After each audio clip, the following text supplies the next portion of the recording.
আসসালামু আলাইকুম রাহমাতুল্লাহ। প্রিয় দর্শক, আজকের এই ভিডিওটি প্রতিটি মা বাবার জন্য অত্যন্ত গুরুত্বপূর্ণ একটি ইসলামিক গাইডলাইন নিয়ে তৈরি করা হয়েছে। সন্তানের ভবিষ্যৎ সুন্দর করতে আজ থেকেই এই 4টি আমল করুন।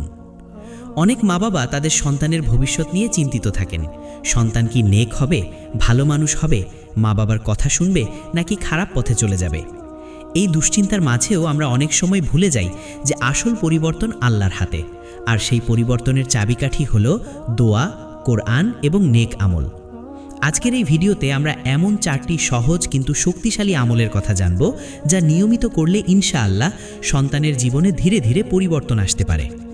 আল্লাহ তাআলা কোরআনে বলেন, ওয়াল্লাযীনা ইয়াকুলুনা রব্বানা হাব লানা মিন আজওয়াজিনা ওয়া যুররিয়াতিনা কুররাতা আয়ুন, যারা বলে, হে আমাদের রব, আমাদের স্ত্রী ও সন্তানদের আমাদের জন্য চোখের শীতলতা বানিয়ে দিন। সূরা ফুরকন ৭৪। এই আয়াত আমাদের শেখায় সন্তান আল্লাহর একটি আমানত এবং তার সুন্দর ভবিষ্যৎ পাওয়ার জন্য দোয়া অত্যন্ত গুরুত্বপূর্ণ। রাসূলুল্লাহ সাল্লাল্লাহু আলাইহি ওয়াসাল্লাম বলেছেন, প্রত্যেক সন্তান ফিতরাতের উপর জন্মগ্রহণ করে। সহিহ বুখারী ও মুসলিম। অর্থাৎ প্রতিটি সন্তান মূলত পবিত্র, পরিবেশ ও আমল তার জীবনকে পরিবর্তন করে। বুজুর্গরা বলেন, সন্তানের ভবিষ্যৎ গড়ে ওঠে মা বাবার দোয়া ও আমলের উপর। হযরত ইব্রাহিম আলাইহিসসালাম নিজের সন্তানদের জন্য দোয়া করেছিলেন, রব্বি জাআলনি মুকিমাস সালাতি ওয়া মিন যুররিয়াতি, হে আমার রব, আমাকে নামাজ কায়েমকারী এবং আমার সন্তানদেরও নামাজ কায়েমকারী বানিয়ে দিন। সূরা ইব্রাহিম ৪০। এই দোয়া প্রমাণ করে সন্তানের ভবিষ্যৎ সুন্দর করার সবচেয়ে বড় মাধ্যম হলো আল্লাহর কাছে ফিরে আসা। আজকের ভিডিওতে আমরা 4টি গুরুত্বপূর্ণ আমল শিখব, যেগুলো হলো দোয়া, কোরআন তেলাওয়াত, ইস্তেগফার এবং নেক পরিবেশ তৈরি করা। এই আমলগুলো শুধু সন্তানের জীবন নয়, পুরো পরিবারে বরকত নিয়ে আসতে পারে ইনশাআল্লাহ। ইমাম ইবনুল কাইয়িম রাহিমাহুল্লাহ বলেছেন, যে ঘরে কোরআন প্রবেশ করে সেই ঘরে শয়তান দূরে সরে যায়। তাই সন্তানের ভবিষ্যৎ পরিবর্তন চাইলে ঘরকে আল্লাহর শ্রমণে ভরিয়ে তুলতে হবে। অনেক সময় আমরা মনে করি শুধু শাসনই যথেষ্ট, কিন্তু বাস্তবতা হলো সন্তানের অন্তর পরিবর্তন হয় দোয়া ও রহমতের মাধ্যমে। আল্লাহ তাআলা বলেন, ইন্না রব্বি লাসামিউদ দুআ, নিশ্চয়ই আমার রব দোয়া শোনেন। সূরা ইব্রাহিম ৩৯। তাই কখনো দোয়া বন্ধ করবেন না, কারণ হয়তো আপনার একটি দোয়াই আপনার সন্তানের পুরো ভবিষ্যৎ পরিবর্তন করে দিতে পারে ইনশাআল্লাহ। আজকের এই ভিডিওটি মনোযোগ দিয়ে শেষ পর্যন্ত দেখুন, কারণ প্রতিটি আমল আপনার সন্তানের জীবনে বড় পরিবর্তনের কারণ হতে পারে ইনশাআল্লাহ। আর যদি আপনি চান এমন আরও ইসলামিক শিক্ষা, দোয়া ও কোরআন ভিত্তিক ভিডিও নিয়মিত পেতে, তাহলে এখনই আমাদের channel Islamic mind vision subscribe করুন এবং বেল আইকন অন করে দিন। ভিডিওটি ভালো লাগলে লাইক দিন, শেয়ার করুন এবং কমেন্ট বক্সে লিখুন আস্তাগফিরুল্লাহ। আল্লাহ আমাদের সবাইকে নেক সন্তান দান করুন এবং তাদের ভবিষ্যৎকে সুন্দর ও বরকতময় করে দিন, আমিন। প্রথম আমল, নিয়মিত দোয়া ও সন্তানের জন্য আন্তরিক প্রার্থনা।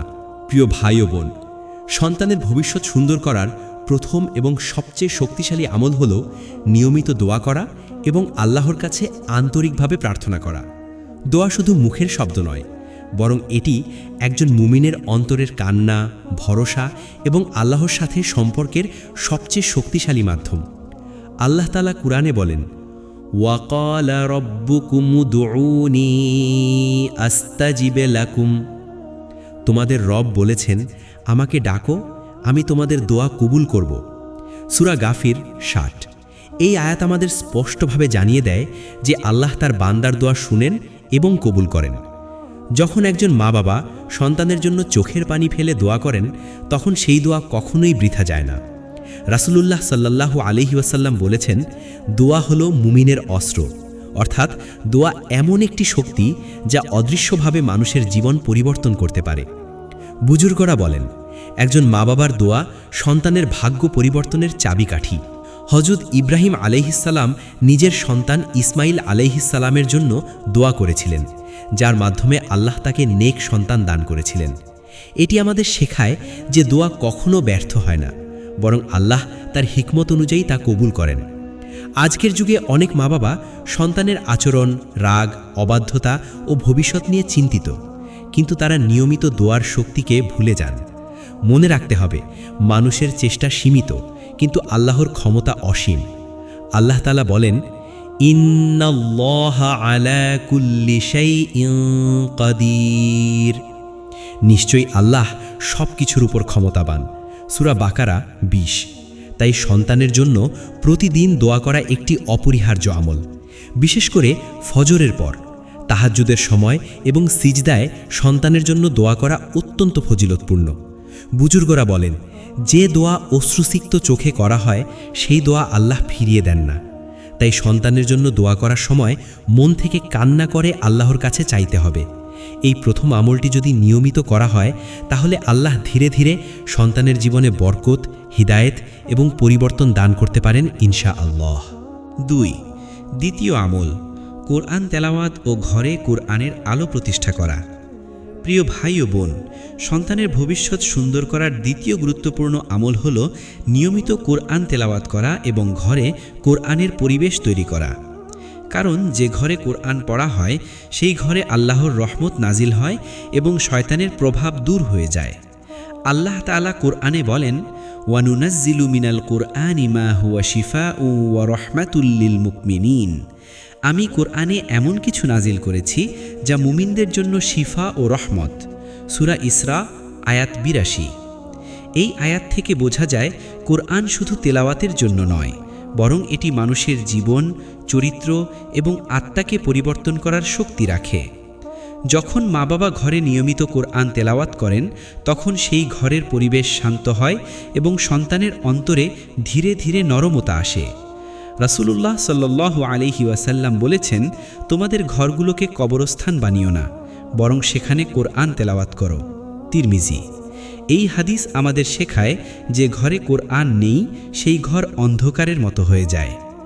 বুজুর্গরা বলেন, যে ঘরে কোরআন পড়া হয় না সেখানে বরকত কমে যায় এবং অশান্তি বাড়ে।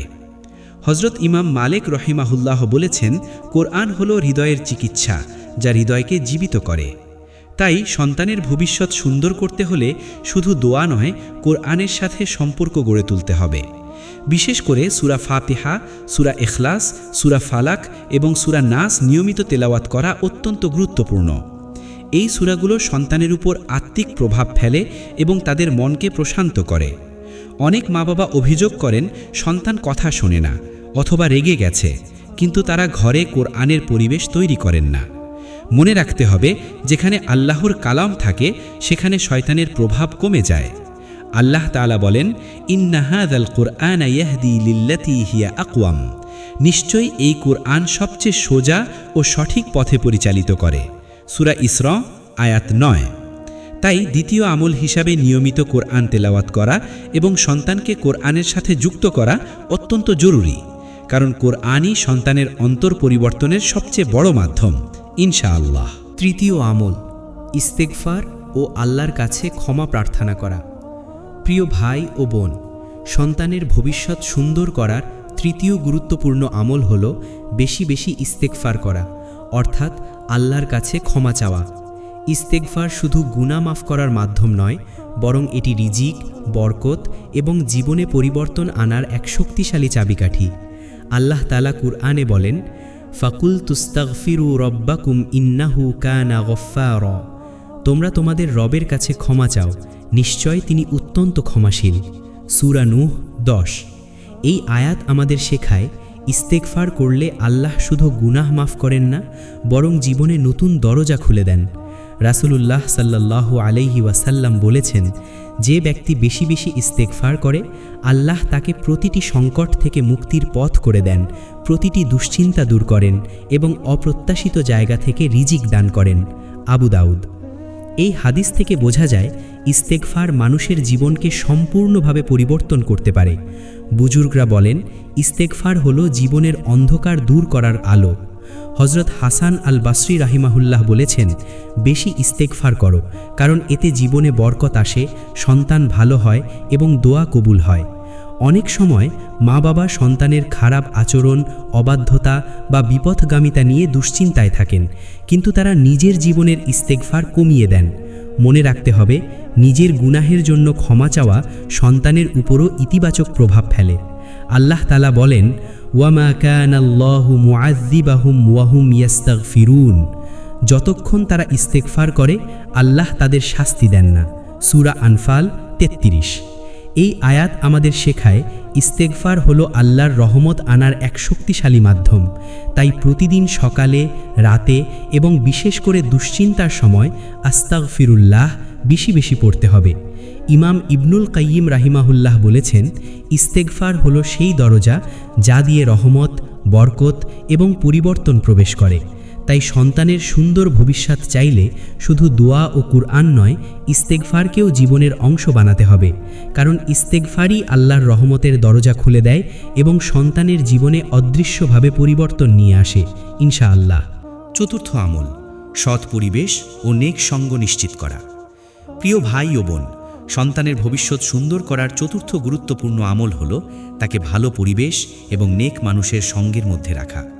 কারণ মানুষের চরিত্র অনেকাংশেই তার পরিবেশ ও বন্ধুদের দ্বারা প্রভাবিত হয়। রাসূলুল্লাহ সাল্লাল্লাহু আলাইহি ওয়াসাল্লাম বলেছেন, মানুষ তার বন্ধুর ধর্মের ওপর থাকে, তাই তোমাদের প্রত্যেকেই দেখে নাও সে কাকে বন্ধু বানাচ্ছে। আবু দাউদ ও তিরমিজি। এই হাদিস আমাদের শেখায় বন্ধু ও পরিবেশ সন্তানের জীবনে গভীর প্রভাব ফেলে। যদি সন্তান খারাপ বন্ধুদের সাথে থাকে তাহলে ধীরে ধীরে তার আচরণ, চিন্তা ও জীবনধারা পরিবর্তিত হয়ে যায়। আর যদি সে নেক মানুষ, ইসলামিক পরিবেশ এবং ভালো সঙ্গের মধ্যে থাকে তাহলে তার জীবনও সুন্দর পথে এগিয়ে যায়। আল্লাহ তাআলা কুরআনে বলেন, ইয়া আইয়ুহাল্লাযীনা আমানুত্তাকুল্লাহা ওয়া কুনু মা'আস সাদিকিন। হে ঈমানদারগণ, আল্লাহকে ভয় করো এবং সত্যবাদীদের সাথে থাকো। সূরা তাওবার 119। এই আয়াত থেকে বোঝা যায় সঠিক সঙ্গ নির্বাচন ঈমান ও জীবনের জন্য অত্যন্ত গুরুত্বপূর্ণ। বুজুর্গরা বলেন, সঙ্গ মানুষকে জান্নাতের পথে বা জাহান্নামের পথে নিয়ে যেতে পারে। হযরত ইমাম শাফিঈ রাহমাহুল্লাহ বলেছেন, আমি মানুষকে তার বন্ধুদের দ্বারা চিনতে পারি। তাই মা বাবার দায়িত্ব হলো সন্তানের জন্য এমন পরিবেশ তৈরি করা যেখানে সে কুরআন, নামাজ এবং ভালো আচার আচরণ শিখতে পারে। আজকের যুগে মোবাইল, সোশ্যাল মিডিয়া এবং খারাপ বন্ধুর কারণে অনেক সন্তান বিপথে চলে যাচ্ছে। কিন্তু যদি ঘরে ইসলামিক পরিবেশ থাকে তাহলে সন্তান সহজেই সঠিক পথে ফিরে আসে। ইমাম ইবনুল কাইয়িম রাহমাহুল্লাহ বলেছেন, ভালো সঙ্গ অন্তরকে জীবিত করে আর খারাপ সঙ্গ অন্তরকে মৃত করে দেয়। তাই সন্তানের ভবিষ্যৎ সুন্দর করতে হলে তাকে মসজিদে নিয়ে যাওয়া, ইসলামিক জ্ঞান শেখানো এবং নেক মানুষদের সাথে পরিচয় করানো অত্যন্ত জরুরি। আল্লাহ তাআলা বলেন, আল আখিল্লাউ ইয়াউমা ইদিন বা'দুহুম লিবা'দিন আদুউন ইল্লাল মুত্তাকিন। সেই দিন বন্ধুরা একে অপরের শত্রু হবে, তবে শুধু মুত্তাকিরা ছাড়া। সূরা যুখরুফের 67। এই আয়াত আমাদের সতর্ক করে যে খারাপ সঙ্গ আখিরাতে আফসোসের কারণ হবে। তাই চতুর্থ আমল হিসাবে সন্তানকে ভালো পরিবেশে রাখা, নেক মানুষের সঙ্গ দেওয়া এবং খারাপ সঙ্গ থেকে দূরে রাখা অত্যন্ত জরুরি। কারণ সঠিক সঙ্গই সন্তানের ভবিষ্যৎকে সুন্দর, নিরাপদ এবং বরকতময় করে তোলে ইনশাআল্লাহ। আলহামদুলিল্লাহ। প্রিয় দর্শক, আজকের এই পুরো আলোচনা থেকে আমরা একটি অত্যন্ত গুরুত্বপূর্ণ শিক্ষা পেলাম।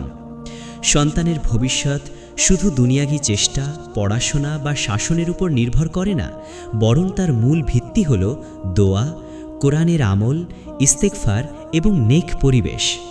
যখন একজন মা বাবা আল্লাহর দিকে ফিরে আসেন তখন আল্লাহ তাদের সন্তানদের জীবনেও রহমতের দরজা খুলে দেন ইনশাআল্লাহ। আল্লাহ তাআলা কুরআনে বলেন, ওয়াল্লাযীনা আমানু ওয়াত্তাবা'আতহুম যুররিয়্যাতুহুম বিঈমানিন আলহাকনা বিহিম যুররিয়্যাতাহুম। অর্থাৎ যারা ঈমান এনেছে তাদের সন্তানদেরও তাদের সাথে যুক্ত করব। সূরা তুর 21 নম্বর আয়াত। এই আয়াত আমাদের জানিয়ে দেয় সৎ আমল ও ঈমান শুধু নিজের জন্য নয়, বরং সন্তানের ভবিষ্যতের জন্য বড় আশীর্বাদ। আজকের ভিডিওতে আমরা 4টি গুরুত্বপূর্ণ আমল শিখেছি: নিয়মিত দোয়া করা, কোরআন তেলাওয়াত করা, ইস্তেগফার করা এবং নেক পরিবেশ বজায় রাখা। এই 4টি আমল যদি একজন মা বাবা আন্তরিকভাবে পালন করেন তাহলে আল্লাহ চাইলে সন্তানের জীবনে ধীরে ধীরে পরিবর্তন আসতে পারে। রাসূলুল্লাহ সাল্লাল্লাহু আলাইহি ওয়াসাল্লাম বলেছেন, প্রত্যেক সন্তান ফিতরাতের উপর জন্মগ্রহণ করে। সহিহ বুখারী ও মুসলিম। অর্থাৎ প্রতিটি সন্তান মূলত পবিত্র আর তাকে গড়ে তোলে পরিবেশ, দোয়া এবং অভ্যাস। বুজুর্গরা বলেন, সন্তানের ভবিষ্যৎ গড়ে ওঠে মা বাবার কান্নার, দোয়া ও নেক আমলের মাধ্যমে। হজরত ইমাম ইবনুল কাইয়িম রাহিমাহুল্লাহ বলেছেন, যে ঘরে কোরআন প্রবেশ করে সেই ঘর থেকে অন্ধকার দূর হয়ে যায়। তাই আমরা যদি চাই আমাদের সন্তান নেক, ভদ্র, মেধাবী ও আল্লাহ ভীরু হোক, তাহলে আমাদের ঘরকে কোরআন, দোয়া এবং ইবাদতের আলোয় ভরিয়ে তুলতে হবে।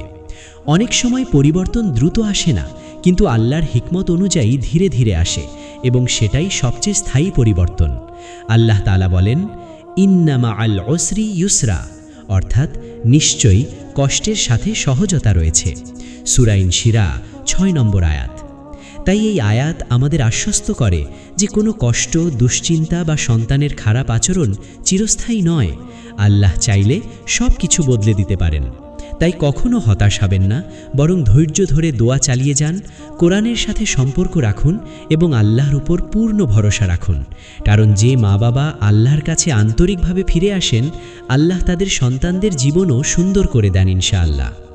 ভিডিওটি যদি আপনার ভালো লেগে থাকে তাহলে লাইক দিন, শেয়ার করুন এবং কমেন্ট বক্সে লিখুন আস্তাগফিরুল্লাহ। আর এমন আরও ইসলামিক জ্ঞান, দোয়া ও কোরআন ভিত্তিক ভিডিও পেতে আমাদের channel Islamic mind vision subscribe করুন এবং বেল আইকন অন করে দিন। আল্লাহ আমাদের সবাইকে নেক সন্তান দান করুন, তাদের জীবনকে বরকতময় করুন এবং আমাদের দোয়া কবুল করুন। আমিন।